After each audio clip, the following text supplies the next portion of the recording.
नमस्कार दोस्तों, कहानियों की श्रृंखला में आज सुनेंगे राजी सेठ जी की कहानी दूसरी ओर से।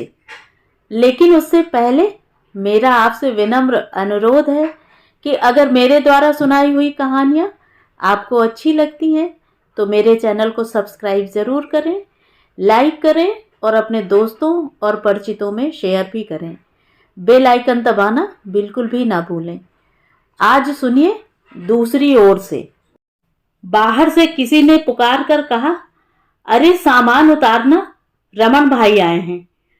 आंगन में बैठकर साड़ी पर गोटा टांगती माँ कुछ अस्थिर हुई, फिर अपना पल्ला संभालते हुए कुछ और व्यस्त सी हो आईं। अन्य आगतों की तरह माँ ने उठकर उनकी अभ्यर्थना क्यों नहीं की। तब तक मामा उन्हें अंदर ले आए थे। अंदर आकर आंगन के वृक्षों के नीचे खड़े होकर उन्होंने वातावरण को सूंघा। माँ उसी तरह बैठी थी, अडोल। माँ, रमन काका, मैंने माँ को हिलाने डुलाने की नीयत से कहा। तब तक वह बढ़कर मेरे पास आ गए थे। अपनी बहुत ऊष्म हथेलियों में उन्होंने मेरा चेहरा भर लिया था। बिटिया रानी पराई हो रही है अब तो। पिता का होना शायद ऐसा ही कुछ होता होगा। आवाज मेरे मुंह से नहीं निकली, उनके मुख से भी नहीं।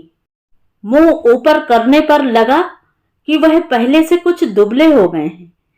जब उन्हें पहले देखा था तो गालों पर पड़ी नाक के दोनों ओर की लकीरें इतनी गहरी न थीं। उनकी वत्सल आंखों में एक तरल चमकीली परत तैराई थी। आगे क्या करें, शायद न समझ पाने के कारण ही उन्होंने इधर उधर देखा। बधाई हो कल्याणी, अच्छी तो हो, उन्होंने उधर मुड़कर मां को संबोधित करके कहा। मां को जैसे यह सुनकर एकदम खड़े हो जाने का साहस आ गया। वह जहां बैठी थी उसी जगह खड़ी हो गई। जिधर मुंह किए बैठी थी उधर ही मुंह किए। दृष्टि के आग्रह से टेर कर उन्होंने मां को फिर झचकोरा। अब तो कन्यादान का समय आ गया। अच्छा है, यह पुण्य तुम पा जाओ जीते जी। मां ने एक उड़ती नजर से पहले मुझे फिर उन्हें देखा। मैं आ धमकूंगा यह तुमने सोचा नहीं होगा। बुलाया तो नहीं था तुमने, पर मुझे तो आना ही था। मां फिर भी कुछ ना बोली। इस चुप्पी से क्या वह अपने को अपमानित महसूस नहीं कर रहे होंगे, मुझे लगा। आप चाय लेंगे या शरबत? मां बोली भी तो ऐसा दुनियादार वाक्य। वह खूब खिलखिलाकर हंसे, निमिष में कोहरे को काट देने वाली हंसी। शायद मां के बात टाल जाने पर। कुछ भी जो तुम पिला दोगी, पर पहले स्नान करूंगा। एक बहुत गहरी, भीतर बाहर से समेट लेने वाली दृष्टि मुझ पर डालते हुए, किधर जाना है कहकर वह इधर उधर देखने लगे। मां उन्हें इशारा करके आगे चलने लगी, शायद उन्हें ऊपर ठहराने का इरादा हो। मां को नीचे लौटने में थोड़ी देर लगी। उस सारी गहमा गहमी में एक कोने में बैठी मैं ही नहीं थी जो मां के वहां न होने के वक्फे को जांच रही थी। इस बीच हलवाई का लड़का चिरौंजी मांगने आया था। पंडित जी के लिए लस्सी का गिलास चाहिए था। मामा ने पूजा के सामान की लिस्ट मंगाई थी। मैं चुप रही थी। यद्यपि चुप रह जाने से भीतर सब कुछ चुप तो हो नहीं जाता। शायद 8 वर्ष तो अवश्य हुए होंगे जब रमन काका को पहली बार देखा था। इतना ज्यादा आना जाना उनका मामा के घर था कि सुनीति, मामा की लड़की, उन्हें देखते ही उनसे जा लिपटती। मुझे वहां रहते होने पर भी ऐसा कुछ कर लेने की प्रेरणा या उत्साह नहीं होता था। वह मुझे भी उसी तरह पुचकारते, बुलाते थे, परंतु जाने क्यों मेरे मन में बैठ गया था कि मुझे इस आंगन के बीचों बीच नहीं, दहलीजों पर खड़े होकर ही सब कुछ जांचना ताकना है। मेरी अंतर्मुखी मां तब मुझसे वही सब शिकायतें किया करती थी जो उन्हें अपने आप से भी थी। क्यों इतनी बुझी हुई उदास रहती हो? इतनी चुप्पी क्यों जरूरी है? यह उदासीनता तुम्हें कहां ले जाएगी? ये सब प्रश्न वह उत्तर पाने के लिए नहीं, मुझे और शायद अपने को झकझोरने के लिए अधिक करती होंगी। वह हमारा घर नहीं था, मामा का घर था। इसे माँ भी समझती थी, मैं भी। जाने किसने मुझे बता दिया था, यहां प्यार जरूर मिल सकता है, अधिकार नहीं लिया जा सकता। सुनीति की तरह रमन काका के पास लपक कर ना जा पाने का शायद ऐसा कुछ कारण रहा होगा। रमन काका को यहीं देखा था, वही आज जैसा शुभ्र खादी का धोती कुर्ता, कनपटियों पर झलकते शुभ्र बाल, सौम्य सा चेहरा और कुछ अपने में लीन वत्सल आंखें। उस घर में उनको देखते रहने की आदत पड़ गई थी। मामा का घर छूट गया जब मां नौकरी करने मेरठ आ गई थी। उन्हें उस घर से अलग उतना ठीक से, उतने होशो हवास में तभी देखा था। मैं कॉलेज से घर आई थी तो वह हमारे क्वार्टर के बाहर बरामदे में कुर्सी डाले एक सभ्य दूरी में बैठे मां से बहुत गंभीरता से बातें कर रहे थे। मुझे देखते ही खिल गए, उठने लगे। मां कुछ घिरे हुए मूड में थी। झट टोक दिया, सुशी तुम अंदर जाओ, उधर ही बैठो। मां ने कहा क्या था, छोटी चुटकी जैसी निर्ममता में दाब कर शरीर पर गिरे कीड़े की तरह छिटक कर परे फेंक दिया था, वह भी रमन काका के सामने। मैं अंदर चली आई थी। बातों के, शब्दों के छोटे छोटे स्फुलिंग उड़ उड़कर कमरे के भीतर आते टकराते रहे थे। जो भी शब्द हाथ में आ जाता था अनायास अपना एक आसपास रचने में तल्लीन हो जाता था। नहीं कह सकती मैं। मां का एक बार बहुत तेज उत्तेजित सा स्वर सुनाई दिया था, फिर चुप्पी। जरा ही देर में मां ने 2 कप चाय के लिए आवाज दी थी।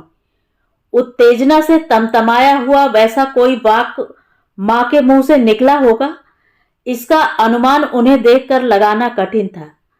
वह बेहद थकी अपनी कुर्सी से सिर टिकाकर बैठी थी।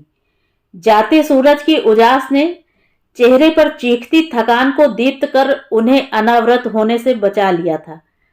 रमन काका मुझे देखकर मुस्कुराए थे, ऐसी मुस्कान जिसका बहुत सा हिस्सा कहीं भीतर ही रह गया होता है। पढ़ाई ठीक चल रही है? कम से कम इतना तो अपने होश में थे। मां वैसी ही बैठी रही, श्रांत निढाल। जी, और ठहरे रहने की अपेक्षा उस हवा में मेरे लिए नहीं थी। लौट आने दिया था मुझे उल्टे पांव भीतर। उस वातावरण की गंध उसे साथ ले आना शब्दों से अधिक बोझिल था। चिंता, व्यग्रता, उत्सुकता बाहर चाय लेकर जाने से पहले मन में नहीं थी कहीं। अब पैर बार बार पर्दे के पास जाने के आग्रह से मचलने लगे थे। बाहर एकदम से सारे प्रसंग चुप हो गए लगे। दीर्घ चुप्पी, कभी कभी बीच में रमन काका का भर्राया गहरा स्वर। जरा ही देर में मां आ गई थी अंदर और खाना बनाने लगी थी। आगत अतिथि रमन काका हमारे ही घर में बैठे थे बाहर अकेले। मां मुझे कहें या खुद वहां रहें, पर मां ने ऐसा कोई संकेत नहीं दिया था। मैं स्वयं अपनी सूझ से ऐसा क्यों नहीं कर सकी थी, मुझे नहीं मालूम। अभी तक याद है मुझे अपनी कहां बैठूं की दुविधा, भीतर या बाहर। जहां कोई नहीं बैठा था वहां भी थी सांसें भारी भारी। उकताकर मैंने मां से कहा था, मैं कर लेती हूं बाकी का खाना, तुम रमन काका अकेले बैठे हैं ना वह बाहर। करेले भरना छोड़कर मां ने मुंह उठाकर मुझे घूरा, जांचा, एक पूरी जांच। फिर बोली, बस इतने ही तलने को रह गए हैं। वह उठी भी, दरवाजे तक गई भी, बाहर झांका भी, पर बाहर नहीं गई। बहुत धीरे धीरे खटपट बचाते हुए पहले उन्होंने टेबल पर बर्तन लगाए, फिर अलमारी में से कुछ टटोलने लगी। अंदर आ जाओ ना, बाहर ठंड नहीं लग रही। उन्होंने दरवाजे के पास खड़े होकर रमन काका को ही संबोधित किया था। स्टोव के शोर के बीच रमन काका का स्वर तो मैंने सुना, उत्तर नहीं। मुझे लगा था वह अभी अंदर आते होंगे, पर वह आए नहीं। लगा मां बाहर जाएंगी, वह गई नहीं। जाओ, तुम बुला लाओ, कहना खाना खा लें, माँ ने थोड़ी देर बाद कहा। दिन की तलछट सा सांवला अंधेरा बाहर उतर आया था। पूरी शाम डूबती देखी थी उन्होंने अपने सामने। ठंडी सी झुरझुरी, बाहर का बल्ब बहुत फीका रोता सा लग रहा था। चलिए खाने चलिए। हाँ, बन भी गया खाना? अभी तो गई थी कल्याणी। अच्छा भाई, चलते हैं। उन्होंने अपने शरीर को पूरा ऐंचा वहीं खड़े खड़े। फिर दरवाजा लांघ आए। घर तो बहुत अच्छा है, उन्होंने इधर उधर देखते हुए कहा। यानी वह जब से आए होंगे बरामदे में ही बैठे रहे होंगे। खाना उन्होंने पूरी बेध्यानी से खाया और चलने के लिए तैयार से दिखे। मां ने एक बहुत कमजोर, भीतर बाहर में लटकता हुआ प्रतिवाद किया। अब तो आखिरी बस मिल पाएगी, घर पहुंचते बहुत देर होगी। सुबह भी जाया जा सकता है, धूप निकल आएगी कम से कम। रमन काका ने कोई उत्तर नहीं दिया, सोचते से रहे। फिर एकदम चल पड़ने को तैयार हो गए। चलते समय बड़ा अबूझ सा लग रहा था उनका चेहरा। न ठहर जाने की कोई ललक दिख रही थी, न जाने का उत्साह। जाने के क्षण मां दरवाजे के ठीक नीचे पड़ती छाया की ओट में खड़ी रही थी। उन्होंने हल्के से मेरे गाल थपथपाए थे, बस एक यूं ही सा स्पर्श, बेध्यान उखड़ा हुआ। मां की तरफ उन्मुख तो हुए पर कुछ नहीं बोले। मां के लिए पश्मीने का एक शॉल वह छोड़ गए थे, जिसे मां ने आज तक कभी नहीं ओढ़ा। मां उस रात कुछ ज्यादा उद्विग्न लगी, जागती हुई पर चुप, आंखें नीचे पड़ी थीं। पता नहीं कैसा होने लगा मन। मां, मेरी पुकार का उत्तर उन्होंने नहीं दिया। मैंने दोबारा पुकारा, वह फिर भी चुप पड़ी रही। मुझे फिर वही लगने लगा जो अक्सर लगा करता था। हम दोनों के पैरों को चाहे धरती का एक ही टुकड़ा स्पर्श कर रहा है, फिर भी मेरी और मां की अपनी अपनी चिंताएं हैं, एकदम निजी, कहीं ना कहीं एक दूसरे के वृत्तों को छूती भी हैं तो भी अपनी रहती हैं, अपनी अपनी नींद को अपनी अपनी तरह उघाड़ कर रखने वाली। मां जाग रही हैं, बस उत्तर देना नहीं चाहती, जताना नहीं चाहती। मेरी ही तरह निविड़ अंधेरे को बींधती दो आंखों के बोधहीन होने का भ्रम पैदा कर लेना चाहती हैं, पर नहीं बांध पाती उस उच्छ्वास को जो अचानक सन्नाटे के ध्यान को कपाता हुआ निकल ही जाता है। तुम्हारे इस नाटक के साथ मेरा भी सोने का नाटक चलेगा मां, यह सोचकर भी कोई तसल्ली नहीं हुई। जी चाहा सोने का नाटक करती मां को झचकोर दूं पूरी तरह और पूछूं, यह पत्थर, लोहा, लकड़ी होने की जरूरत क्या है? क्यों नहीं कह सकती मुझे वह सारे दुख? क्यों पापा के कर्मों की सजा अपने को दिया करती हो दिन रात? सुशी, मां की आवाज अब बहुत धीरे और अचानक आई। मुझे एकदम न समेट सकने वाली सघन सी खुशी हुई। कैसे जान लिया मां ने कि मैं ऐसी ही किसी आवाज को उनके भीतर से खींचकर समेट लेने की प्रतीक्षा कर रही थी? क्या है मां? तल से भर्राकर उठते द्रवण को मैंने अपने भीतर महसूस किया। मां फिर चुप। क्या है मां? मैंने कुछ उकसाते हुए ही पुकारा। सुशी, क्या तुझे नींद नहीं आ रही है? फिर टाल गई मां, बीच ही में रास्ता पलट गई। सुशी पुकार लेने के बाद फिर कहीं अधर में लटक गया उनका इरादा। नहीं। क्यों? कुछ नहीं, यूं ही पूछा। नहाकर रमन काका नीचे उतरे। वही एक दिन था पहला, जब रमन काका को कुछ अटपटा लगा था, जैसे किसी दूसरी जगह, किसी दूसरे घर में समझ में ही ना आता हो कि उठें बैठें क्या करें, किसी भी काम को कहां से शुरू करें। पर यह कठिनाई एक ही दिन की थी। जल्दी ही झेल लिया उन्होंने पूरे का पूरा घर। हर काम को इतने मनोयोग से संभाला था उन्होंने, जैसे इस महायज्ञ में उनकी आहुति हर तरह से जरूरी हो। क्या जरूरी है हर छोटी बड़ी बात की चिंता तुम ही करो? किसी और पर छोड़कर तो देखो। उलझती जूझती पैरों में हर पल तनाव की कमान ताने मां को देखकर वह कहते, रमन काका का यूं इस तरह इस घर में इतने महत्वपूर्ण अवसर पर इतना अधिकार ले लेना किसी को अस्वाभाविक नहीं लगा था। शायद मेरा भी इधर ध्यान न जाता यदि दोपहर में आई मेरी सखियों में से सबसे जिज्ञासु रमला ने रमन काका को यूं घर में हिरता फिरता देखकर पूछ न लिया होता, यह कौन है तुम्हारे? यह रमन काका हैं। रमन का चाचा है तुम्हारे? नहीं नहीं, मामा है, मामा ही समझो, मामा के बचपन के दोस्त। तब ध्यान गया था कि रिश्ते को नाम देने की भी एक मजबूरी होती है। उसी बात से उलझकर मैंने सबके चेहरों की ओर देखा था। मामा, मामी, नानी, मौसी, क्या होते हैं रमन काका हमारे? किसी के चेहरे पर कोई उलझाव या उद्वेग नहीं था। स्वीकृति की सहजता से सब कुछ पारदर्शी था आसपास। तो क्या मैं ही खड़ी थी नागफनी के पौधे की तरह बीच में कहीं अड़ी कटीली? रमन काका उसी तरह उलझ रहे थे इंतजाम में, सामने के दालान में खड़े। उनकी व्यवस्था में क्या कुछ शामिल नहीं था।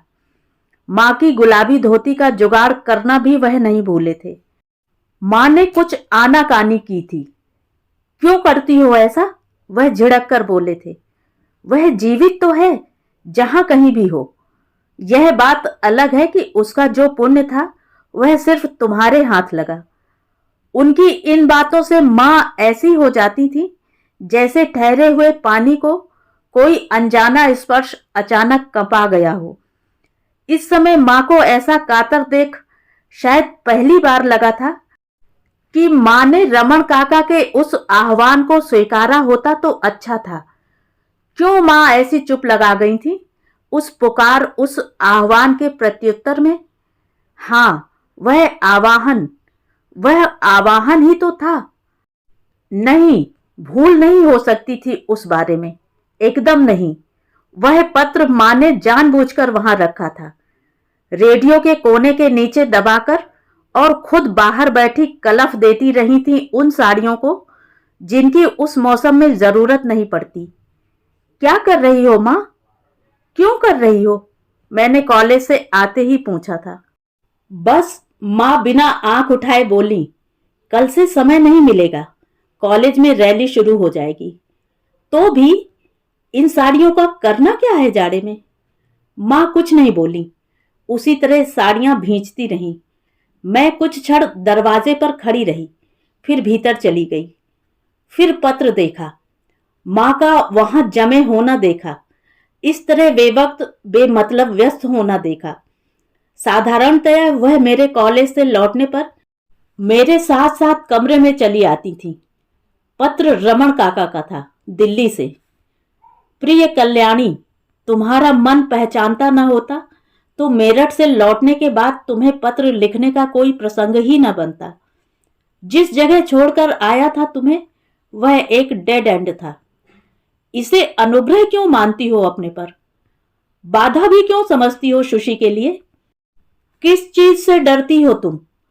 तुम्हें फिर से कहना चाहता हूं, तुम्हारा वरण मेरे पूरे मन प्राण से होगा, अपनी पूरी इच्छा और आंतरिक प्रेरणा से। मेरे लिए तुम सदा अकलुष हो, जीवन दात्री। तुम्हारे मां होने से मेरा कुछ नहीं बिगड़ता। मातृत्व तुम्हें गरिमा देता है, मुझे गौरव देगा। चिंता ना करो, सुशी को भरपूर देने के बाद जो बचेगा उसे ही मैं अपना भाग्य समझूंगा। उसका क्लेश मेरे मन में नहीं है, चाहता हूं तुम्हारे मन में भी ना हो। तुम पर अनुग्रह जैसा कुछ नहीं है, यह अपने पर जरूर है। दुख को ओढ़कर बैठना जरूरी नहीं है। मन को इतना स्वस्थ तो रखो कि प्रकाश का स्वागत कर सको, चाहे वह किसी भी दिशा से आ रहा हो। तुमसे मिलकर कोई बात नहीं बनती, बिगड़ जाती है।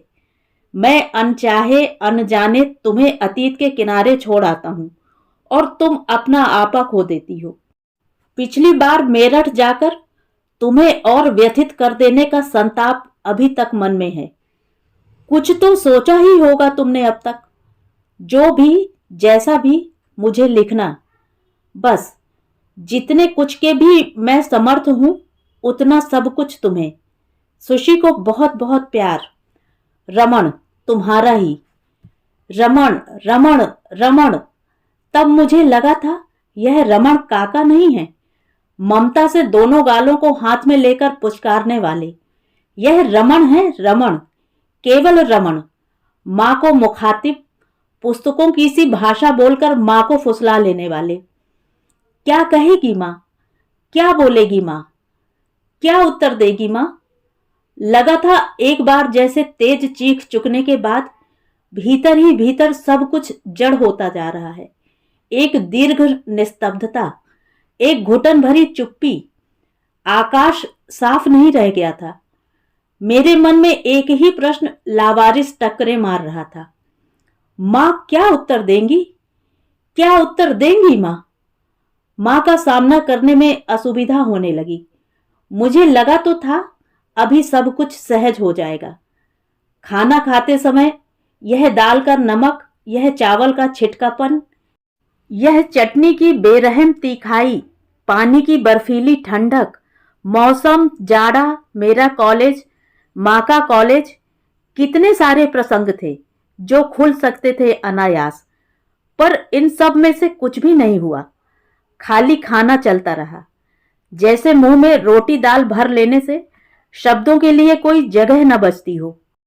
मां बार बार साग सब्जी का कटोरा मेरे सामने खिसका देती रहीं, बिना कुछ कहे, रोज के उन ताबड़तोड़ आग्रहों के बिना।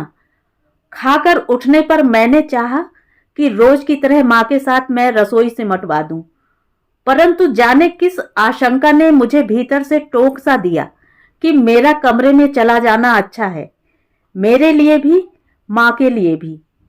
पौन घंटे बाद मां काम निपटाकर आई थी। वह समझ रही होंगी मैं सो रही थी। मैं 2 पुस्तकों और 4 पत्रिकाओं से व्यर्थ सिर पटक कर लेट गई थी।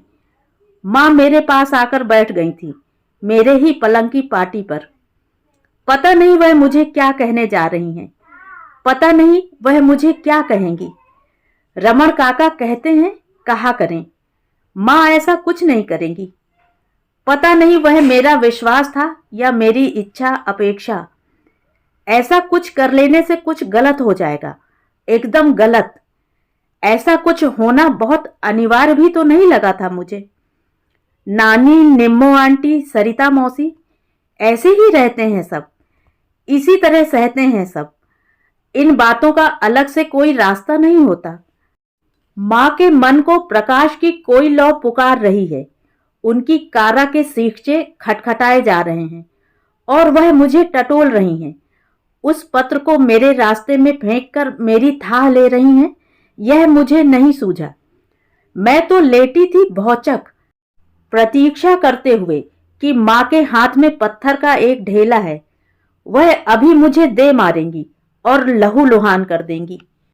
वह क्यों नहीं सोच पा रही कि संतप्त तो मैं हूं, मैं।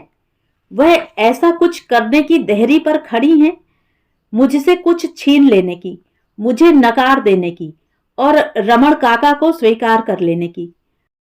मां के हर क्षण पर कुंडली मारकर बैठी एकाधिकार का सुख भोगती मैं तनाव में तनी प्रतीक्षा कर रही थी।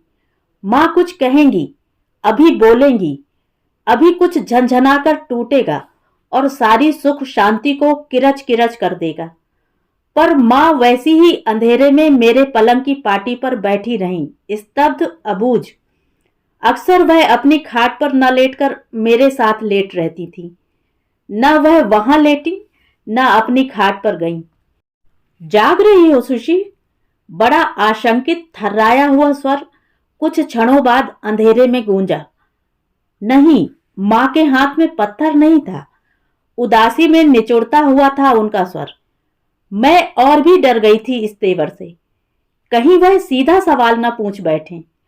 मैं मां को कहना नहीं चाहती थी कि मैं चौकन्नी हूं, पर तैयार नहीं हूं। मां जो चाहे करें, मेरी समझ में तो मां को मां ही रहना चाहिए, और कुछ वह रहें या ना रहें। फिर से माँ ने धीरे से पुकारा, सुशी। दबाव के बिना यूं ही सा उनके हाथ का स्पर्श मुझे अपने कंधे पर भी महसूस हुआ था, पर मैं वैसे ही पड़ी रही निस्पंद। जरा ही देर में लगा था माँ ने मुझे जगाने या छेड़ने का इरादा त्याग दिया है। मुझे अच्छी तरह उड़ाकर वह उठी और अपने पलंग पर जा लेटी।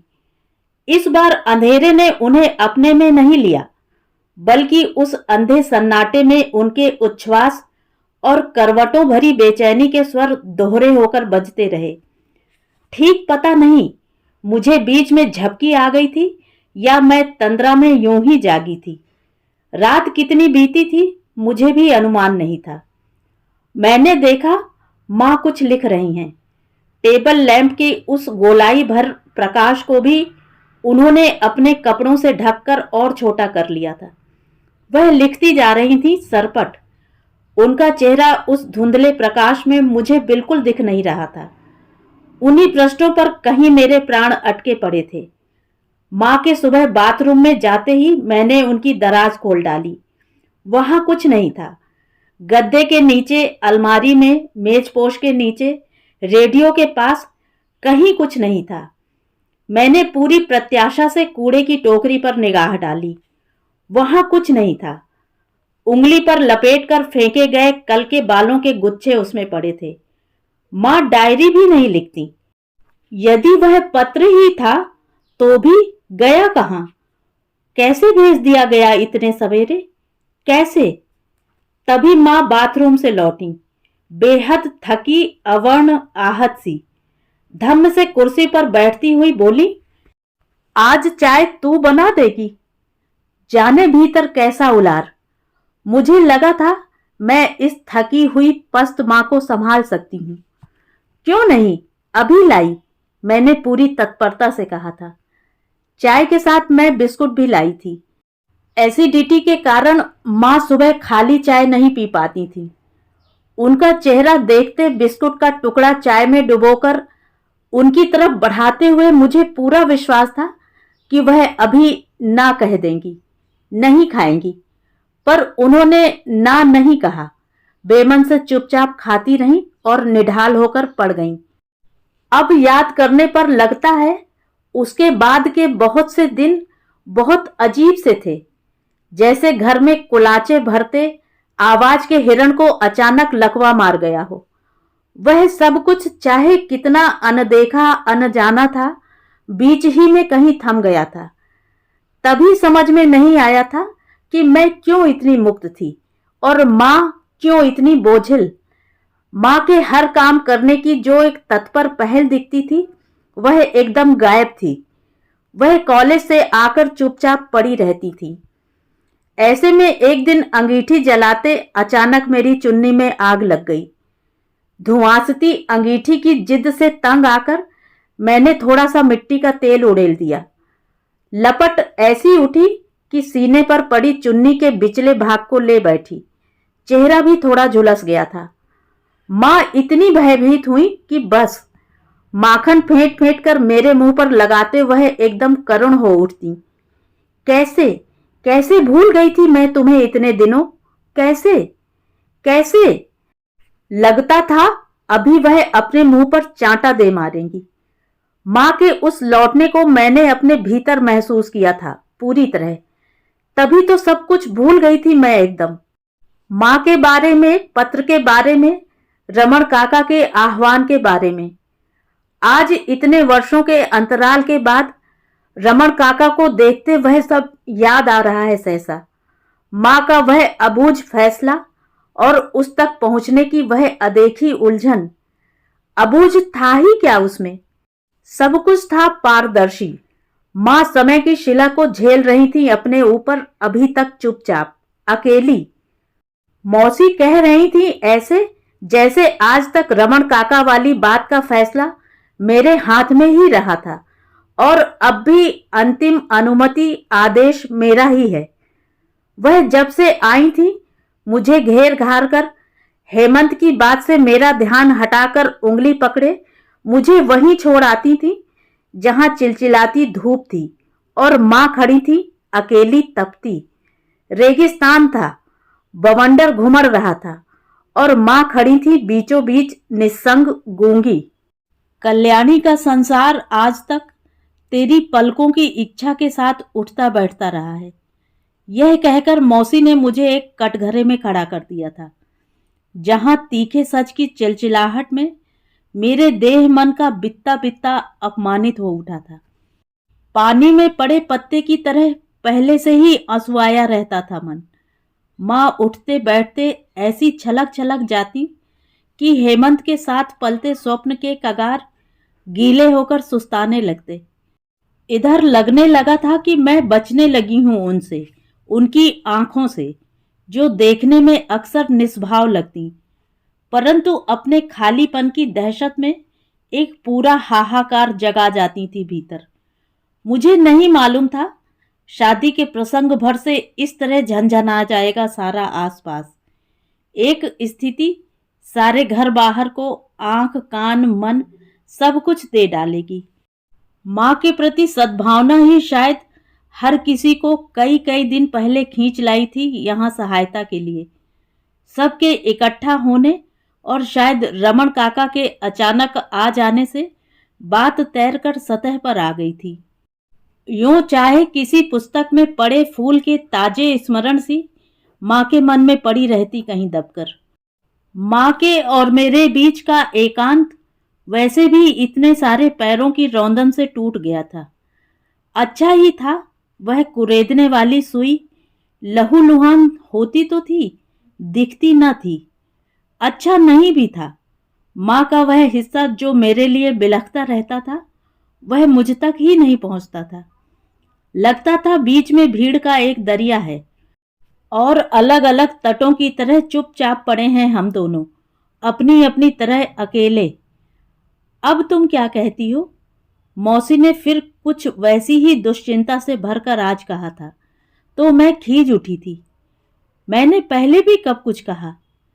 कहते कहते मुझे स्वयं लगा था एक अनाम झूठ पल रहा था मेरे भीतर, जो इस समय अचानक नाम पा गया है। यह ठीक है कि मैंने कुछ नहीं कहा था, फिर भी ऐसे चुप रहकर कुछ तो कहा ही था। माँ ने जब रमन काका का पत्र उछाला था मेरे रास्ते में एक प्रश्न की तरह, तो उस प्रश्न को उठाकर टांग दिया था भीतर की किसी खूंटी पर, जहां पड़ा पड़ा वह सूख रहा था, हवा पानी के बिना। मैं कैसे समझाऊं? तब माँ भी नहीं थी कहीं मेरे मन के क्षितिज पर। मैं खुद ही थी उस सारे तनाव के बीच, उस केंद्र में खड़ी अकेली आत्मरत। अपराध मेरा था तो यही कि मैं सोच रही थी नितांत अपने बारे में, किसी ढलान की नोक पर खड़े प्रतीक्षा कर रही थी उस तरफ से आते निर्णय के ढेले की, जो किसी भी क्षण मुझे लहूलुहान कर देने की आशंका को थामे हुए था। मैं बच रही थी, माँ को टाल रही थी, सोने का बहाना करके, क्योंकि मुझे पता नहीं था वैसे किसी फैसले को कैसे सहना होता है। वैसी माँ को, वैसे पापा को, अपने आप को, अपने आसपास को, अपने ही भीतर उठते प्रश्नों को। अपराध मेरा था तो यही कि मैं भूल गई थी माँ को, माँ के स्त्रीपन को, अपने लड़कीपन को, अपने परायेपन को, इस घर में अपने छोटे सीमित समय के अधिकार को। मेरे सामने अपना ही अपना वर्तमान रहा था, माँ का भविष्य नहीं। एक ही धुरी से टूटकर साथ साथ चलते अधिकार ही अधिकार आ गए थे मेरे हिस्से। कर्तव्यों की टोकरी थमा दी गई थी माँ को। कैसी विडंबना थी! निर्मल जल सी सतत प्रवाहमान थी रमण काका की विराट करुणा, और उनके ठीक सामने सिमटती सिकुड़ती अपने ही केंद्र में धंसती रही थी माँ, पोर पोर बेआवाज। आगे पूछने पर बहुत दूर देखते हुए मौसी ने बड़ा उद्विग्न सा उत्तर दिया था, नहीं, अब भी वह सेटल होने का नहीं सोचती। इसी बात पर तो जूझ रही थी रात उससे। कहती है आधी बीत चुकी, अब किसी के लिए कुछ करने की हिम्मत भी नहीं।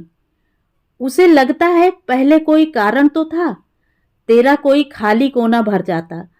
अपने लिए, अपने लिए, अपने लिए क्यों नहीं मौसी, क्यों नहीं? मैंने मौसी को झचकोर डाला था। तुम एक युग आगे की हो सुशी, तुम उसकी दुविधा नहीं समझोगी। क्यों नहीं समझूंगी? समझ रही हूं, कुछ भी समझ लोगी। यह नहीं समझोगी कि अपने लिए, अपने कारण जीने की चाह को आज तक कभी कोई अर्थ नहीं मिला, ना अपने से ना औरों से। जानना चाहती हो क्यों? क्योंकि हर किसी ने उसी को पूजा है, उसे ही सम्मान दिया है जिसने अपने आप को मार लिया है पूरी तरह, हर इच्छा से अपने को खाली कर लिया है। सोचो जरा, अगर मिटने से, सहने से, शहीद हो जाने से ही मान मिलता हो तो कोई खाक पहल करेगा? दिमाग भी फिर वैसा ही बनता जाएगा, अपना दुश्मन अपने विरुद्ध। पीड़ा और उत्तेजना की गड्ढ-मड्ढ में मौसी का चेहरा एकदम तप गया था। और तमाशा देखो इस दुनिया का, चीजें टूट जाएं, बिगड़ जाएं, खत्म हो जाएं, तो हम लपक कर दूसरी ओर ले आते हैं। और यहाँ एक हाड़ मास का जीता जागता, सोचता समझता इंसान, उसके लिए सारे रास्ते बंद, जैसे इंसान की जिंदगी की कोई कीमत ही नहीं। कभी देर सवेर कोई सही रास्ते पर आ भी गया तो पहले ढूंढेगा कोई आड़, कोई कवच, अपने से परे कोई कारण। जैसे तेरी माँ। उफ, मैं घायल हो रही थी।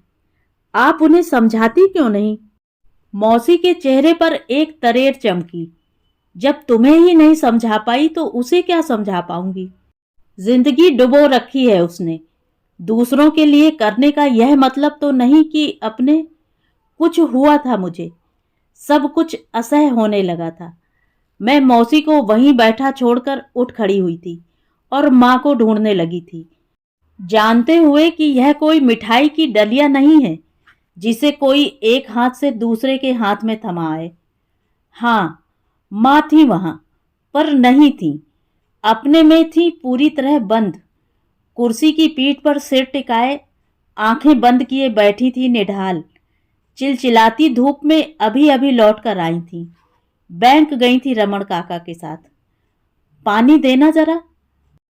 आंखें खोलकर पास से गुजरते मौसी के लड़के की आस्तीन उन्होंने ऐसी खींची जैसे उसके आगे निकल जाने पर उसके नाम को ध्यान में लाने की एकाग्रता उन्हें बाद में भारी पड़ेगी।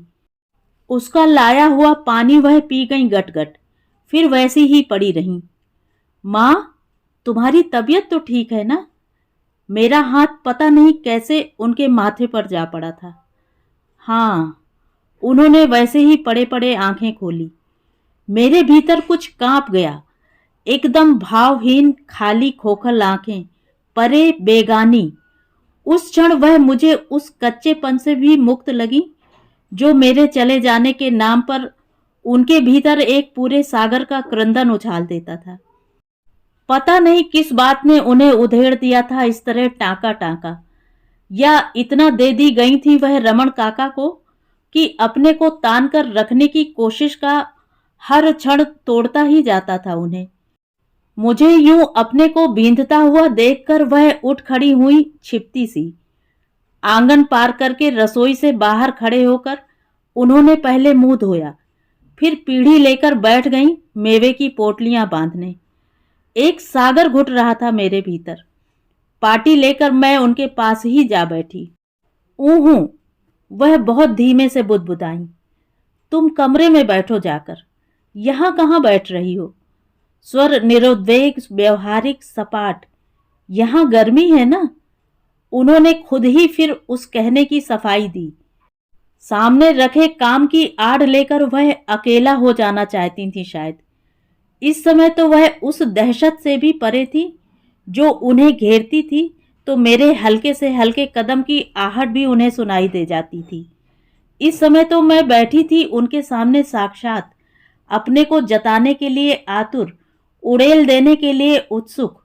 बातों का, बेचैनियों का एक पारावार ठाठे मार रहा था मेरे भीतर, और वह कहीं नहीं थी। दर्पण धुंधला था, कोई प्रतिबिंब नहीं, कोई आहट नहीं, स्वर के उत्तर में लौटता हुआ कोई स्वर नहीं, मन को पहुंचाता हुआ कोई स्पर्श नहीं।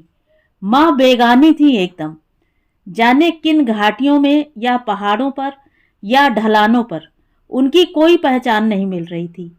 उन्हें किसी कोर से छुआ नहीं जा सकता था, आगे कुछ कहा ही नहीं जा सकता था।